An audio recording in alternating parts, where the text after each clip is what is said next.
শরীরের ভেতর তিল তিল করে বাড়ছে আরেকটা প্রাণ, কিন্তু যার শরীর সেই মা আজ মানসিকভাবে বিপর্যস্ত।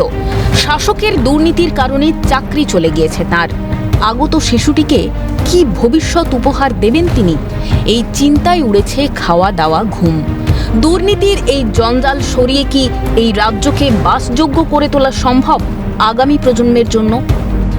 সুপর্ণা পাল ৩ মাসের অন্তঃসত্ত্বা, চাকরি হারিয়েছেন, মানসিকভাবে বিধ্বস্ত। তবু নিয়োগে স্বচ্ছতার অর্থাৎ তাদের চাকরি ফিরে পেতে এবং এসএসসি যাতে মিরর ইমেজ প্রকাশ করে তার দাবিতে এসএসসির সামনে ধর্নায় বসে রয়েছেন।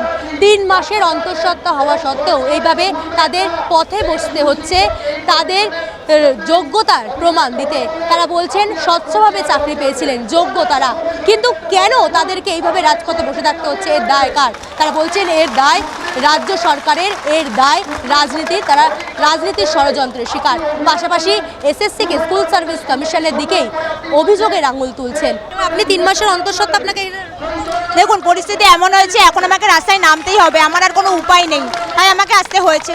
আমাকে তো বাধ্য করেছে, আমার তো আজ স্কুলে যাওয়ার কথা, সেখান থেকে আমরা সবাই তো এসেছি, আমার মতো এরকম হাজারো আছে। আপনি জানতে পেরেছেন তাই আপনি বলছেন, কিন্তু জানতে না পারলে দেখুন অনেকে আছে। হ্যাঁ, আমি 3 মাসের প্রেগনেন্সি অবস্থায় আমি এসেছি, কিছু করার নেই, আমাকে আসতে হয়েছে, এরকম আমাকে বাধ্য হয়েছি। এটা শিকার, আমরা তো ষড়যন্ত্রের শিকার আমাকে বাধ্য করেছে সরকার এখানে আসতে। এমনিতেই বাংলায় কর্মসংস্থানের বড়ই অভাব।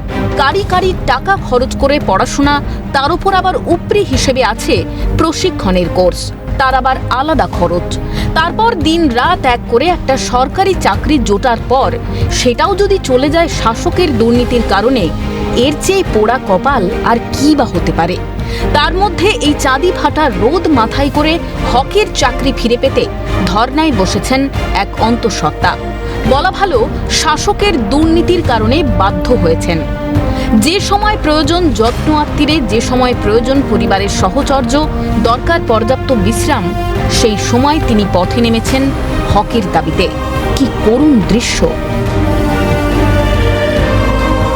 করার নেই ম্যাডাম, পরিস্থিতির শিকার। আমাদের পরিস্থিতিটাই এখন এরকম, আমাদের ফাঁসি কাটে ঝুলিয়ে দেওয়া হয়েছে। দায় কার?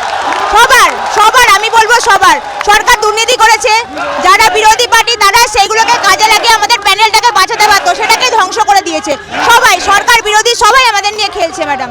কাউকে আমি ভালো বলবো না, হচ্ছে তো হলে কেউ অসত সবারই হচ্ছে ম্যাডাম, কি বলবো বলুন।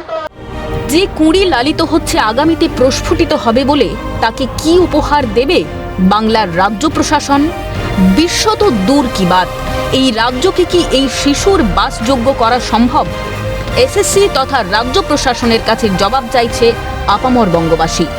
ক্যামেরায় গোপাল সেনের সঙ্গে রেশমি দাসের রিপোর্ট, ক্যালকাটা নিউজ।